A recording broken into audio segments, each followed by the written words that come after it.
Hello, level ones.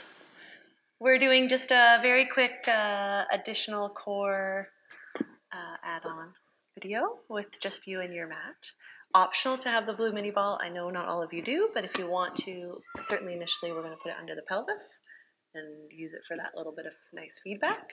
But if you don't have it, of course, you are just with the pelvis in neutral on the mat, really feeling that center, the back sacrum area of the pelvis. Stay rooted to the mat. No movement there. Coming down onto your backs on the mat. And yeah, if you have the mini ball, you can put it under the back of the pelvis, nice and centered, sort of above the tailbone, below the low back. And if you're up on your ball, then your neutral is no longer, hips and pubic bone in a nice horizontal line, obviously, but that they are in line continued with the rest of the spine. So that's just something that, if you don't find yourself comfortable on the ball, that could be something to look for. Bend the elbows. Stay wide across the chest. The shoulder blades are nice and connected to the mat. And whether you're on or off the ball, take your breath in to prepare. Feel that pelvis stay nice and still. And as you breathe out, you lift the pelvic floor. You draw in with the deep belly. And then we're bringing that right leg up to tabletop. Lower it down with control. And switch sides. And lower.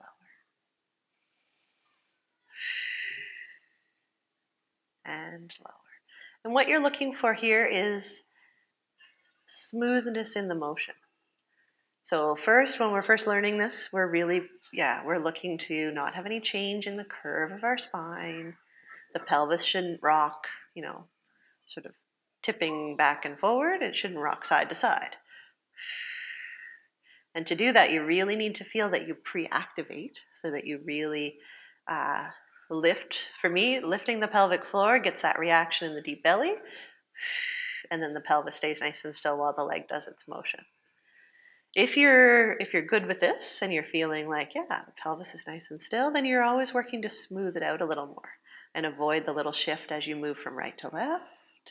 That's always a little wobble, or not always, but tends to be. And then switching directions with the feet, or movement of the leg. So as you move from up and you start to go down, that's another area to watch for as far as little wobble of the pelvis. Hold the right leg up now, and we're going to do a little repeater with the left leg. So take your breath in to prepare, and as you breathe out, you're going to dig in a little deeper with the abdominals, with the core, and you're going to make sure that pelvis stays still as you bring that left leg up to tabletop, and then lower it back down. Good.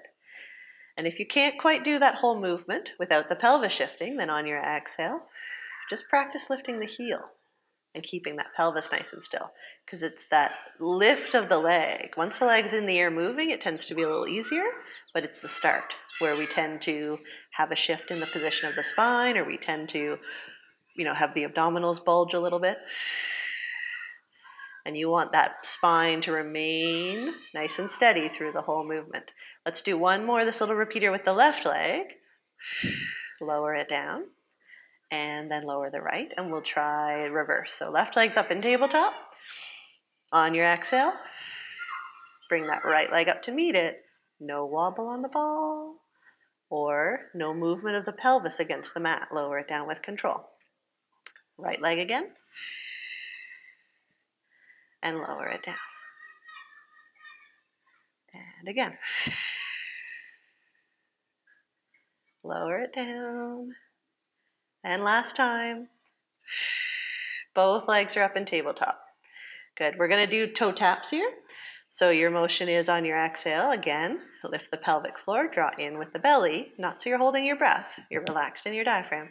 And you're tapping that right toe, or moving as if you would. You don't have to tap the toe right to the mat. That gets hard as the leg gets lower. And switch for the left. But you might just move the thigh away from you a couple inches and bring it back in and switch. Right? You want to be relaxed in your upper body, right? And you want to recognize when you lower the leg, if you lose your form, where does it happen? And can you smooth it out, right? And this could change day to day, right? Depending what you've done, depending if your back is a little sore. It might even change within a workout. Maybe you start and you say, oh, it's just not happening. And then it's sort of like everything wakes up and voila, oh, look, we can do it. So try 2 more on each side. Use that out breath to help you. It also helps to hold the low ribs back. Sometimes we let those low ribs pop up towards the ceiling and then we get a little wobbly through the rest of our spine as well. Good, perfect. Hold this one here. Just bring the knees in, just to give a little break in those hip flexors. Good. We're going to stay in this tabletop position and we're just going to be moving into the diamond shape with our knees and coming back together. So breath in to prepare. Spine is in neutral. Exhale, knees get wide. Inhale, pull them back in. Exhale, knees get wide. Inhale, pull them back in. Exhale, knees get wide. Pull it back in. If you want to add in your own, sort of thoughtful pelvic floor lift when the knees are at its widest position, then do it because the hips are already helping the pelvic floor at that point. This is a natural sort of pelvic floor exercise. That's why we pick it in our level 1 core. And make this one your last one like this. Beautiful. Good. And lower the legs one at a time. Perfect. And then we're going to do a little bit of rotation at the hip. If you're on the ball, you stay on the ball. If you don't have the ball, you're in your neutral spine with your back, your pelvis against the mat. Take a nice breath in. Hold the pelvis nice and still. Bring the right knee up to tabletop. And then straighten that knee. And you're going to lower it what you can control, right? So here, this is a little bit easier than having the leg lower, right? The abdominals are having to work a little more to control the level of the pelvis and support the spine. But get to a point where you feel like, yeah, you're working, but you have good form. Because we're going to hold it there, and then you're going to do 4 little circles with that leg. And they're little. The leg that's on the mat isn't moving, and the pelvis is staying nice and still. And this is a little bit harder than it looks. I would say if we aren't used to doing it or we're not thinking about that stabilization, then often reverse your circle, after 4. As if I didn't think about it, I'll just show you, I guess, but as the leg goes out, the pelvis tips. Now it happens to be like a whole waist movement. And what you'd like to do is avoid that. You want this to be a nutritious exercise for the hip and a lot of good stabilization through the core. After your 4th one there, bring that leg in, lower it down with control.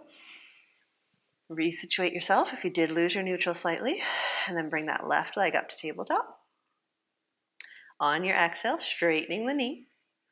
Okay, maybe you do your circles here, or lower it what you can control. You're keeping the abdominals drawn in. You're reaching long out of the tips of the toes. I have my hands on my pelvis just to feel for movement. You could have them at your sides if that works better for you. But you're trying to feel like, oh yeah, that's a smooth, steady circle with no wobble on the ball or no wobble of the pelvis against the mat. And the leg that's staying still is staying still, right? It's not cheating.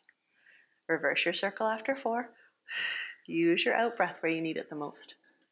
So if you find that you consistently wobble at a certain point in the circle, try to time it that your out breath happens there, just to give yourself that little bit of extra help at first while we're sort of mastering these fundamentals, right? Yeah, good. And bring it in after 4 to tabletop, lower it down. And you can get off of the ball if you were on the ball, and you won't need it again, but just place it at the side. We're going to bring the knees right together and bring the hands behind the head. If you're tight in the shoulders and this is not comfortable, then just have the hands supporting the back, just behind the ears with the fingertips, even at the temples, although that will make you work a little harder in the neck. Take a nice breath in, and we're just doing a little chest lift where we lift the head, the neck, and a little bit of the chest, but I really want you to see if you can support the weight of the head. Make this about the abdominals lifting and not about the neck poking forward, okay? Or the head poking forward. Lower it down. and come back up. And I'm keeping my gaze towards the ceiling. I'm not doing a full curl up here. You can if you want or you're used to it, to look at your knees or look at your, your thighs. But I want this more to be about lifting and lengthening out of the top of the head and keeping the alignment of the spine. So you can pick to make it harder and curl up more if you wish, or stick with just this chest lift. You're still getting all the good work in the abdominals. Yeah. Right? Good. And then we're going to hold this next one up. And we're going to keep the left leg still. On your out breath, you're going to draw in with those abdominals a little more and let the right knee float out to the side and then pull back into the center with strength. Stay broad between your shoulder blades, wide across your chest, relaxed in the neck. And if it's too hard to keep the chest up, then lower the head and neck and just do the work with the leg. Because here the important thing is that pelvis stays nice and steady, the waist stays nice and still. We're going to do one more with that right leg. And back in. Lower the upper body just for a break. On your exhale, that pelvis is in neutral. Little chest lift, just what you can control. The abdominals are flat. And as you exhale, the left leg goes out to the side and pulls back into the center. Out to the side and pulls back into the center. Right? So now we're combining the work that we often do on the ball with that steady pelvis with a little chest lift. Lots of core, right? One more with the left leg. Peel it down. Good. Perfect. Good. We're going to come onto our sides just for a minute and do one more exercise for sort of side core. So if you have any shoulder issues, you can sign off. Because this one you really can't do without putting some weight into that elbow. The knees are bent, almost like you were going to do a clamshell. And instead of having have the elbow underneath the shoulder, but instead of like collapsing into it, what we're looking for is to really lift the rib cage away from the mat and just work on that strength in the shoulder, right? So really press into the forearm, press into the elbow, lift the rib cage away from the mat, stay open across the chest. This might be where you start, right? This is a little bit of hard work in and around that shoulder to get that stability and that proper position. So maybe you stay here and this is how you start. If you're feeling good here though, then we're going to try to lift the pelvis for 3. And it's not a big high lift, it's just a hover. So take a nice breath in. And on your out breath, you draw in with the low belly, you're nice and strong and steady in the spine. Press into the feet, the knees, and just lift the hip, an inch or 2. Right? That's a lot of good work here, but it's a lot of good work in the side body. And then release it down. And exhale to come up again. Right? Lower it down. And like I said, just keeping this position is hard. Imagining lifting the hip is a start. Or maybe you're at the point where you can lift the hip and feel good in that shoulder. This is our last one on this side. Lower it down. We're going to do the other side. So just get that elbow underneath the shoulder. Get organized in that upper body. So you're thinking of the shoulder dropping away from the ear, sliding that shoulder blade down your back, lifting in the rib cage, pressing nicely into the foundation, your forearm and elbow. The knees are just gently bent. And on your out breath, lifting those hips just an inch or 2. And lower it down. And again. And lower it down. Yay! We've made it. Last one. Beautiful. And release. And relax. Come on to hands and knees. If you like to end as I do, I'm just going to rock the hips back towards the heels and spend a couple breaths in that shell stretch, child's pose. But you can really do whatever feels good after that work. Maybe laying on your back in a nice Shavasana position.